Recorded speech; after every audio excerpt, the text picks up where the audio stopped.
Tani, beliau adalah pengasuh pondok pesantren Nahdlatul Ulum. Kiai, tadi Anda juga sudah men-share bahwa mendukung terhadap boykot Trans 7, kemudian meminta Hairul Tanjung juga untuk meminta maaf dan sebagainya. Ini perspektif secara detail Anda bagaimana nih tentang dunia pesantren ini? Tadi juga sudah dikatakan oleh Kiai Mukti Ali. Silakan Kiai. Kalau tadi saya hanya minta maaf dari Trans TV, juga Pak Hairul Tanjung untuk meminta maaf secara langsung pada Kiai Anwar Mansur. Sekarang ditambahin Kang Mas Yusuf. Jadi harus ada upaya hukum. Kang Mas Taufik CH, SHMH dan teman-teman juga dari PBNU untuk bagaimana memproses hukum ini. Kalau bisa sampai dicabut itu izin siar daripada Trans 7 itu. Karena ini sudah bukan hanya berusaha memarginalkan dan mendiskreditkan, saya kira ada upaya-upaya terorganisir untuk membuat citra pesantren secara umum, bukan hanya Lirboyo, agar tidak lagi menjadi sebuah lembaga yang diminati oleh masyarakat Muslim, juga dipercaya oleh masyarakat Indonesia. Dan saya kira tidak berlebihan. Bahkan tadi saya lihat itu Ketua Umum PBNU, Kang Mas Yusuf, Kang Mas Yahya Sakub itu sambil terlihat mau menangis, karena memang ini sangat menyentuh beliau. Saya kira ya, mungkin kata Kang Mas Yusuf bisa jadi itu mau menangisnya bukan karena kasus itu, tapi kasus lain. Tapi saya kira karena ini adalah menyangkut hal-hal yang sangat terkait dengan diri beliau sebagai seorang santri, karena beliau mondok juga itu di Krapiak dan di lainnya. Saya kira setiap santri itu tidak pernah merasa diperbudak oleh kiainya ketika ada di pesantren. Dia mau gotong royong, roan dan lain sebagainya itu sukarela. Bahkan kiai itu kadang-kadang hanya mau memerintah pesantren itu santri-santri yang ada di dalamnya aja. Santri-santri yang bukan di dalam itu santri yang memang dia tidak mendarma baktikan untuk ada di dalam kiai, itu kiai kadang-kadang nggak mau nyuruh. Itu tradisi pesantren begitu. Karena kalau kiai pesantren Salafiyah, itu ada santri dalam yang biasanya ada di dalam kiai, memang dia datang untuk mengaji, tetapi biasanya dia selain mengaji, memang di dalam dirinya ingin mendarma baktikan di rumah kiai gitu, sebagai khadimnya kiai. Lalu kiai menganggap keluarganya sendiri. Jadi seperti kiai memberi makan kepada anaknya, begitu juga kiai memberi makan pada santri dalam itu. Nah, seperti kiai juga kadang-kadang menyuruh anaknya, begitu pula kiai berani menyuruh santri dalam itu. Nah, tapi kalau untuk hal-hal besar seperti ngecoroan itu, memang kebiasaan kita di pesantren itu, ya kita ingin juga mempunyai amal jariah yang kita bisa rasakan nanti setelah kita jadi alumni, ketika kita datang ke pondok kita itu, kemudian kita bisa bernostalgia. Ini hasil roan saya ini ngecor di sini. Dulu saya kepleset di sini nih, lagi ngecor sama teman misalnya begitu. Jadi hal-hal yang terjadi di pondok pesantren itu adalah sesuatu yang bersifat natural, tidak ada unsur paksaan, bahkan di dalamnya ada unsur ta'dib seperti Yai Mufti Ali tadi katakan itu. Bagaimana nanti kita menghadapi masa depan di tengah-tengah masyarakat, seorang santri selain dia juga harus tafakuh fiddin, tetapi juga dia harus mempunyai skill dalam kehidupan, tidak jadi pemalas. Ketika ada masyarakat gotong royong dia ikut. Ketika ada misalnya pembangunan masjid, ngecor di situ dia ikut campur, kemudian dia lebih paham karena dulu di pesantrennya dia pernah ngecor. Saya ini masang keramik pondok-pondok putri waktu saya di pesantren Darul Hikmah saya Ciliwulung. Jadi saya ini pondoknya banyak. Salah satu pondok yang saya pernah itu masang keramik itu Kang Mas Yusuf di pondok pesantren Darul Hikmah saya Ciliwulung. Ketika saya datang itu ke pondok pesantren saya, kemudian saya bernostalgia, itu dulu saya yang masang keramiknya, sampai sekarang itu belum dibongkar, alhamdulillah. Jadi saya ada nostalgia pernah masang keramik gitu, walaupun keramiknya nggak lurus, karena memang nggak mesti bagus, kata kiai yang penting bisa dipasang gitu. Nah, jadi hal-hal itu sama sekali kiai tidak maksa kamu harus ikut mengkeramik, memasang keramik, itu tidak. Karena di situ ada takdim. Dan Kiai Mufti Ali, Kang Mas Taufik CH, dan Kang Mas Yusuf, juga ini putranya seorang mursyid thariqah ini Kang Mas Yusuf ini. Sebagai seorang santri, saya tidak merasa khawatir min haitsu huwa, dari sisi pondok pesantrennya.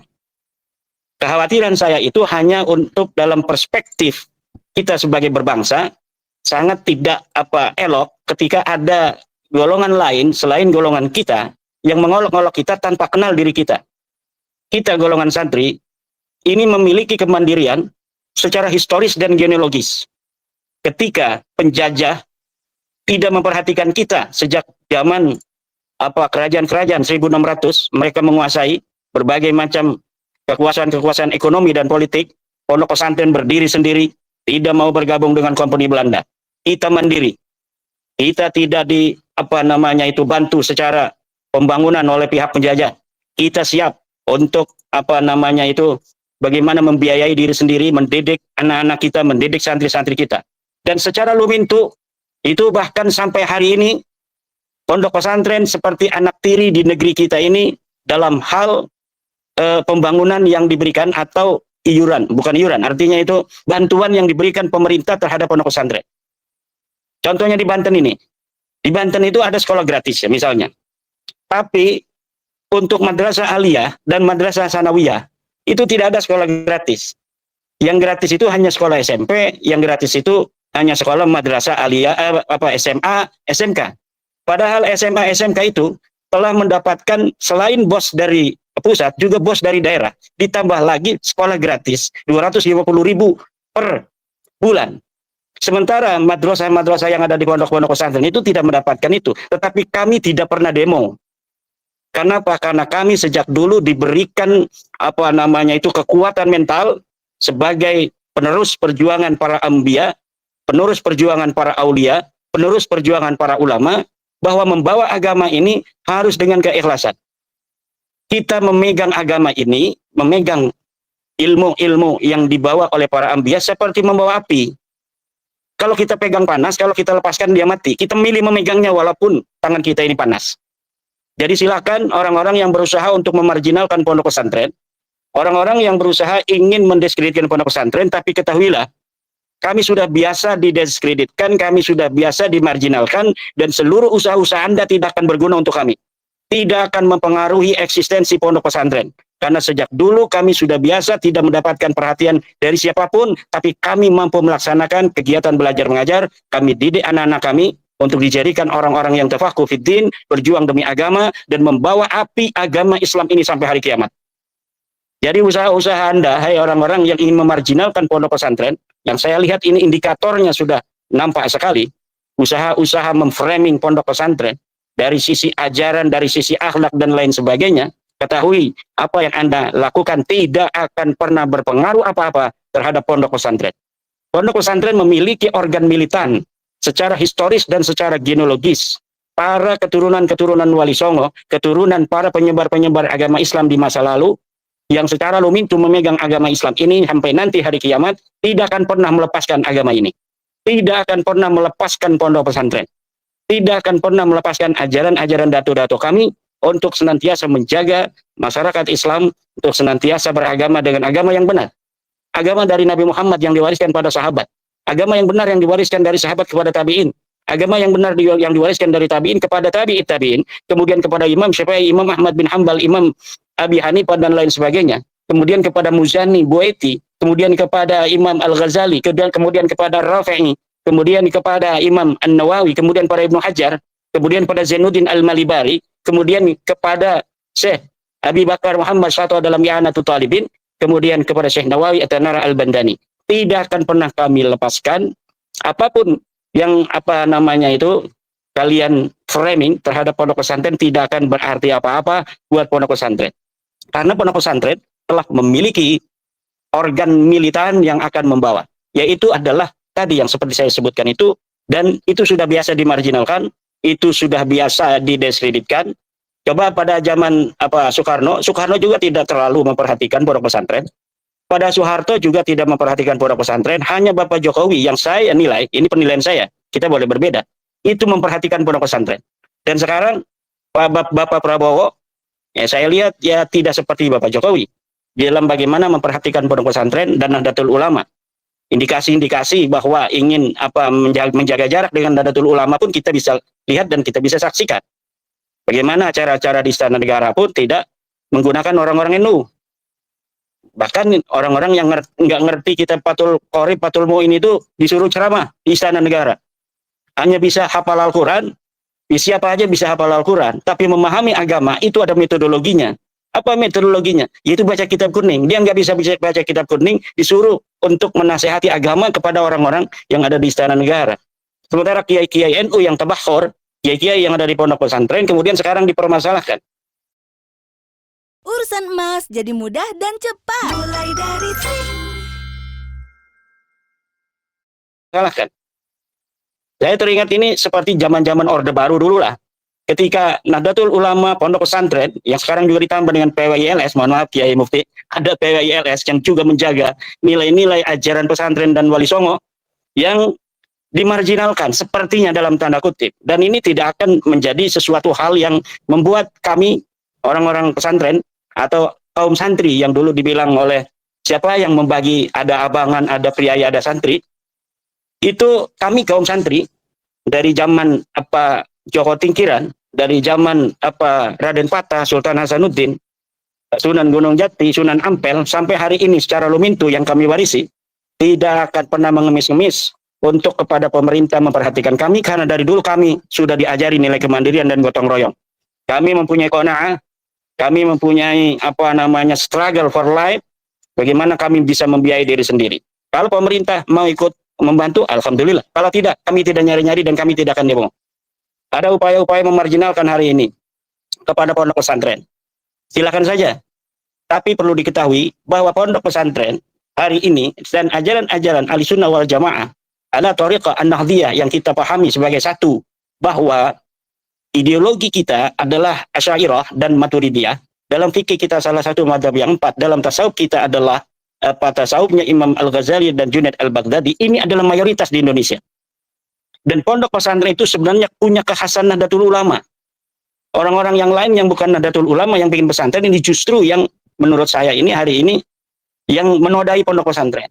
Berbagai macam kasus-kasus, misalnya pelecehan seksual, itu bukan dari pondok-pondok pesantren Nahdlatul Ulama. Kebanyakan. Saya tidak katakan tidak ada sama sekali. Karena Nahdlatul Ulama tidak maksum ya. Tetapi selagi dia mempunyai basis historis, ideologis, bahkan genealogis dengan para wali songo, penyebar-penyebar agama Islam masa lalu, itu lebih mempunyai energi untuk mempertahankan diri sebagai sahaban zakiyah atau syekhon zakiyah di dalam bagaimana dia menjadi seorang pengasuh pondok pesantren. Kasus-kasus pencabulan dan lain sebagainya kebanyakan itu di luar Nahdlatul Ulama. Cuma karena sekarang banyak pesantren juga didirikan ternyata bukan orang Nahdlatul Ulama. Nah, ini seakan-akan nanti digeneralisir bahwa apa yang terjadi juga itu sama oleh terjadi di Nahdlatul Ulama. Nah, itu satu hal. Yang terakhir, bahwa pondok pesantren ini hari ini, Kang Mas Taufik dan Kiai Mufti, adalah merupakan khazanah orisinalitas dan otentitas daripada mazhab Syafi'i terbesar di dunia. Kalau kita ingin mengetahui mazhab Syafi'i yang paling orisinil hari ini, bukan di Mesir, tapi di Indonesia. Di Mesir masih banyak mazhab-mazhab lain yang dipelajari, mazhab Hanafi dan lain sebagainya. Tetapi di Indonesia, di pondok-pondok pesantren, yang jumlahnya itu 5.000 pondok pesantren, yang santrinya mencapai 5 juta, itu dipelajari dari mulai mazhab Syafi'i yang paling orisinil dari karya Imam Syafi'i, dari mulai kemudian kepada Mukhtasar Muzani, Buaiti, sampai kepada yang terakhir para ulama-ulama mutakhirin kalangan Ahlussunnah wal Jamaah, Asy'ariyah wal Maturidiyah, seperti Basabren dengan I'anatul Musta'in, kemudian I'anatul Talibin dan Nihayatul Zaid, yang sama-sama mensyarahi daripada Fathul Mu'in atau Qurratul Ainnya, itu memiliki originalitas karena dia mensyarah kitab sebelumnya. Kemudian yang kitab sebelumnya Fathul Mu'in itu adalah merupakan sebuah mukhtasar dari kitab Tuhfatul Muhtaj dan Nihayatul Muhtajnya Imam Ibnu Hajar dan Imam Ramli. Kemudian ke atasnya lagi sebagai mukhtasar dari Imam Nawawi, dari Imam Rafi'i, dari Imam Al-Ghazali, sampai Imam Syafi'i. Jadi ada keberlanjutan genealogi epistemologis yang dimiliki pondok pesantren yang orisinalitas dan keotentikannya itu bisa dipertanggungjawabkan. Tidak seperti orang-orang yang misalnya saya lulusan daripada YIN, UIN, lulusan dari IIKI. Ketika kita di dunia kampus, kita belajar agama ya hanya per bab saja. Tidak dari alhamdulillah, bismillah, alhamdulillah sampai tamat wallahu a'lam bishawab. Hanya kita akan bicara tentang jakat profesi. Buka kitab dari berbagai macam kitab. Tetapi tidak bicara atau tidak mengkaji dari awal sampai akhir. Tapi kalau kita di pesantren, itu dari mulai bismillah sampai wallahu a'lam bishawab. Itu kita pelajari dari mulai kitab terendah sampai kitab tertinggi. Dan jadi saya kira eksistensi pondok pesantren akan terus ada ila yaumil qiyamah. Dan siapa-siapa yang bercita-cita ingin mendiskreditkan pondok pesantren sehingga mengharapkan pondok pesantren ditinggalkan oleh umat Islam, dia mimpi di siang bolong. Saya bicara demikian tidak berarti kita tidak muhafadzah alal qadimis salih wal ahdu bil jadidil aslah atau tidak muhasabah.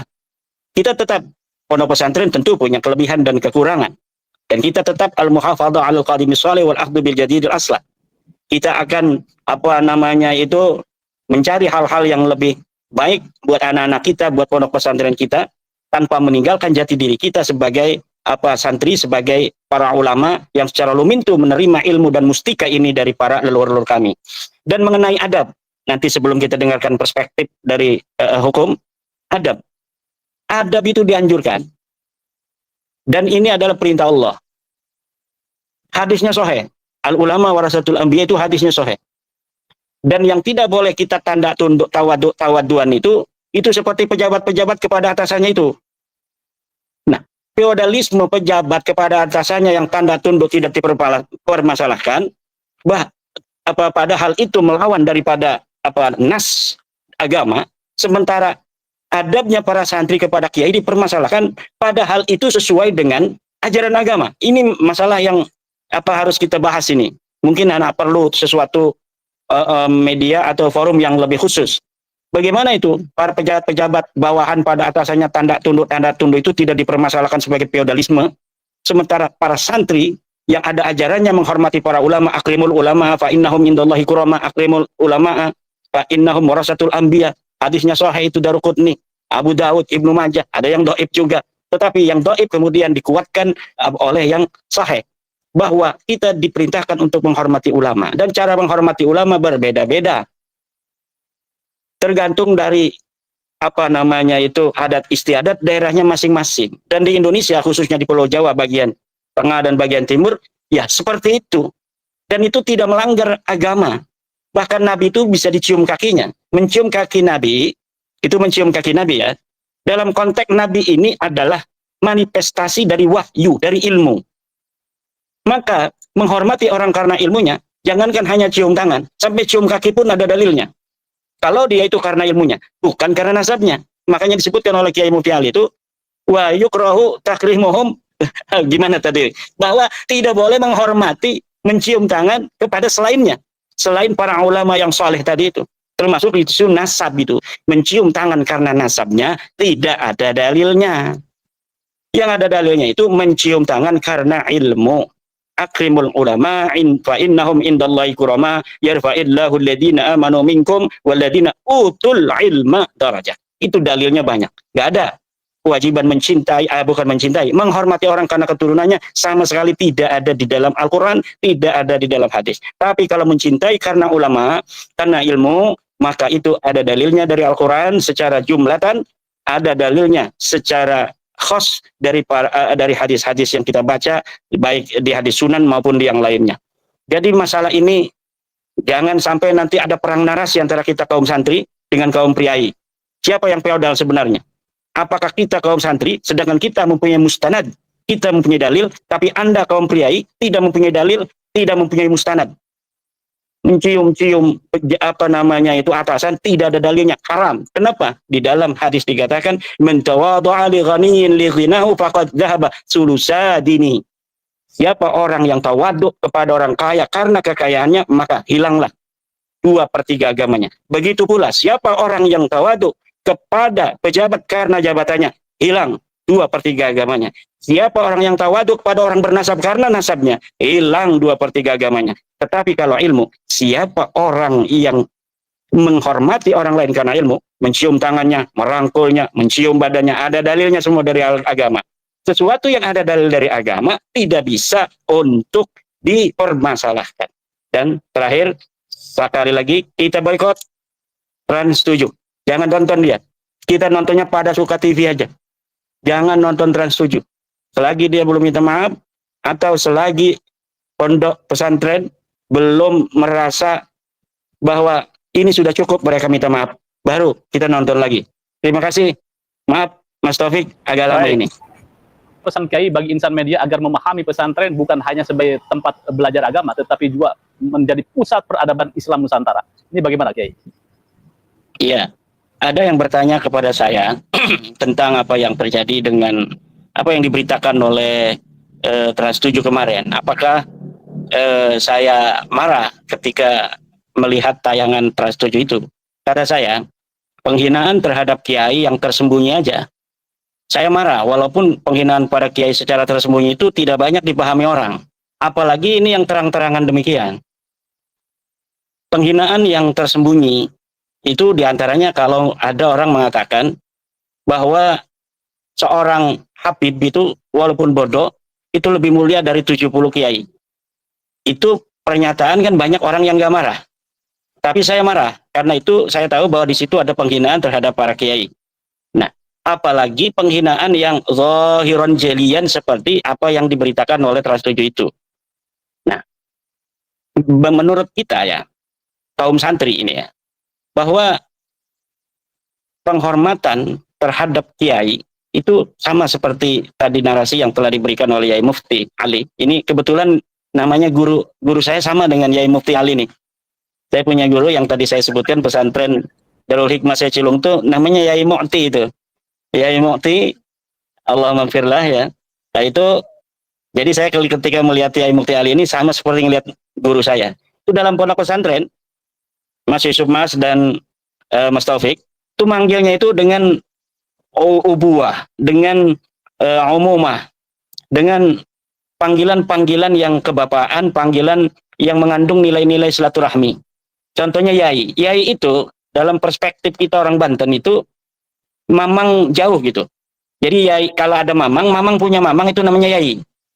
Nah, santri dengan santri itu manggilnya mamang kalau di pondok pesantren. Agar ada ikatan dengan sesama santri sebagai seorang saudara walaupun agak saudara jauh. Lalu kalau di Banten memanggil anak kiai dengan sebutan aang, itu artinya menjadikan santri itu adik daripada anak-anak kiai itu. Jadi hubungannya hubungan kekeluargaan. Di antara yang lain juga selain manggil yai, yang hubungannya itu sudah untuk kiai tua, itu ada yang manggilnya abah. Ya, kiai yang dipanggil abah itu biasanya ukuran kiai-kiai yang setengah tua tapi tidak terlalu tua.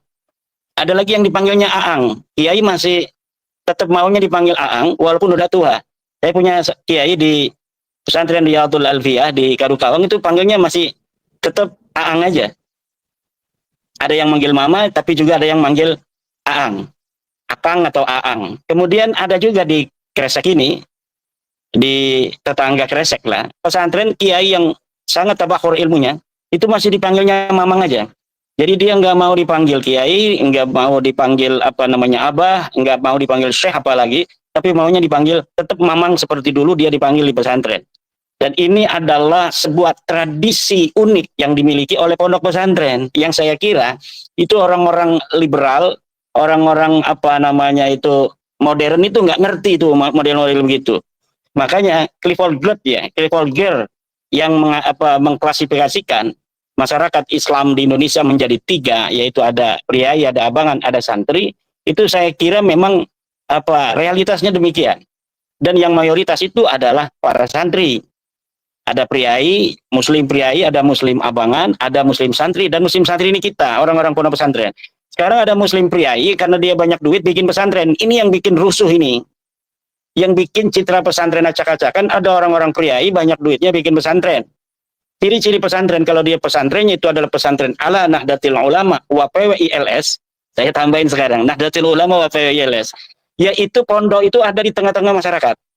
Ada pondok itu di tengah-tengah kampung. Karena biasanya kiai hidup dulu di kampung, kemudian ada anak ngaji 1-2 orang, kemudian tambah santrinya, tambah luaslah pesantrennya untuk menampung para santri itu. Itu ciri khas daripada kiai-kiai ala Nahdlatul Ulama wa PWILS. Nah, kalau sekarang ini orang priai, dia bikin pondok pesantren, dia punya duit dulu nih, 5 miliar, 10 miliar, dia beli tanah, kemudian dia beli tanah, dia bangun pondok pesantren yang besar, kemudian yang fasilitasnya sangat eksekutif, pakainya AC, pakainya apa namanya itu spring bed, luar biasa, bayarnya aja masuknya 40 juta, kemudian per bulannya ada yang sampai 2,5 juta dan lain sebagainya, itu 2,5 juta, itu bisa 1 tahun mondok di Lirboyo dan di pesantren Nahdlatul Ulum Kresek Cempaka Banten ini. Tapi untuk di pesantren-pesantren priai itu hanya per bulan 2,5 juta. Masuknya ada yang 40 juta. Saya pernah acara Nahdlatul Ulama gitu di pesantren apa yang modern begitu. Kemudian saya tanya ini berapa masuknya? Itu 40 juta masuknya. Yang pesantren siapa? Yang pesantren anak Bareskrim, polisi-polisi, perwira-perwira gitu. Jadi mereka itu bukan untuk kemudian menjadi seorang mutafaqih fiddin yang akan menjaga agama ila yaumil qiyamah li ibqa'il Islam, tetapi mungkin hanya untuk apa namanya itu agar dia tidak terkontaminasi oleh pergaulan bebas misalnya, tujuannya ada yang seperti itu.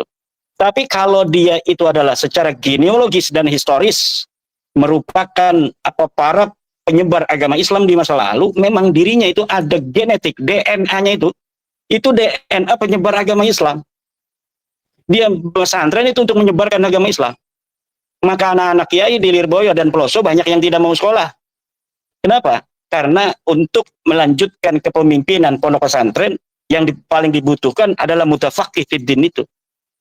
Kalau sekolah jadi SH kayak Mas Taufik banyak yang bisa asal kita masuk kuliah, rajin duduk ya kan, ngerti kagak ngerti kita 4 tahun, 5 tahun lulus bisa. Tapi jadi kiai ini ada kekhasan yang tidak bisa begitu saja. Orang misalnya mondok 7 tahun di Lirboyo bisa pintar, nggak demikian. Ada hal-hal yang aneh gitu di dalam pondok pesantren secara spiritual yang tidak bisa dipahami sekali lagi kecuali oleh orang-orang santri. Jadi ini perlu diketahui nih sama orang-orang sekuler itu. Kita juga melihat Anda itu, hai orang-orang sekuler, orang-orang priai, itu kadang-kadang ketawa gitu. Menganggap diri Anda itu aneh. Hidup ini akan ada akhirat, tapi Anda seakan-akan orang yang tidak paham bahwa hidup ini akan dipertanggungjawabkan. Anda sudah tua, mau cari uang sebanyak-banyaknya, kemudian seakan-akan Anda tidak akan dihisab di hari nanti. Itu kita juga seperti Anda melihat. Kalau Anda melihat kami aneh sebagai seorang santri, kami juga melihat Anda itu aneh. Karena kami meyakini bahwa ada akhirat setelah dunia ini. Ada surga dan neraka. Setelah kami ada kesenangan atau susahan hidup di alam dunia ini. Jadi Anda memandang dari perspektif Anda terhadap kami tentu tidak akan sesuai dengan apa yang Anda pikirkan dari perspektif kebenaran dan kebahagiaan yang Anda pahami. Seperti kami juga mentertawakan Anda ketika Anda berlaku sesuatu yang tidak sesuai dengan genre kami dalam kehidupan dan dalam memandang hari ini dan masa depan. Jadi kita masing-masing saja saling harga menghargai, hormat menghormati. Anda masuk bikin partai, silakan bikin partai. Anda mau nyari uang yang banyak, silakan nyari uang yang banyak. Sudah punya 1 triliun, 2 triliun, 3 triliun, Anda mungkin itulah kebahagiaan Anda. Dan bagi kami itu bukan semacam itu kebahagiaan, ya kan? Nah, jadi kita masing-masing saja saling hormat menghormati secara istilahnya kehidupan sosial yang hari ini media merupakan sebuah ornamen atau elemen penting di dalam kehidupan sosial hari ini. Harus hati-hati. Jurnalisme ada kode etiknya. Ada kode etiknya dan ini harus betul-betul dijaga sehingga bagaimana cara Anda menyajikan sebuah berita yang bagi Anda ini adalah bukan sebuah hal-hal yang idealis menurut Anda, yang ideal, tapi menurut kami ideal. Karena apa? Kami ada mustandardnya, ada dalilnya. Menghormati guru ada dalilnya. Adapun hal-hal yang lainnya mungkin kita akan muhasabah kalau memang itu dianggap tidak lagi layak menurut pandangan kami dan ijtihad kami. Tapi bukan menurut apa yang Anda atur dalam hidup kami sebagai seorang santri. Tapi apa yang kami ijtihadi bahwa ini perlu untuk dirubah. Bukan atas apa yang Anda inginkan kami untuk berubah. Karena kami punya dasar, kami harus bagaimana sebagai seorang santri dan sebagai seorang penerus para penyembar-penyembar agama Islam yang kami akan wariskan itu semua mustikanya kepada anak kami pada cucu kami ila yaumil qiyamah sampai agama ini tidak akan pernah padam di alam dunia ini. Demikian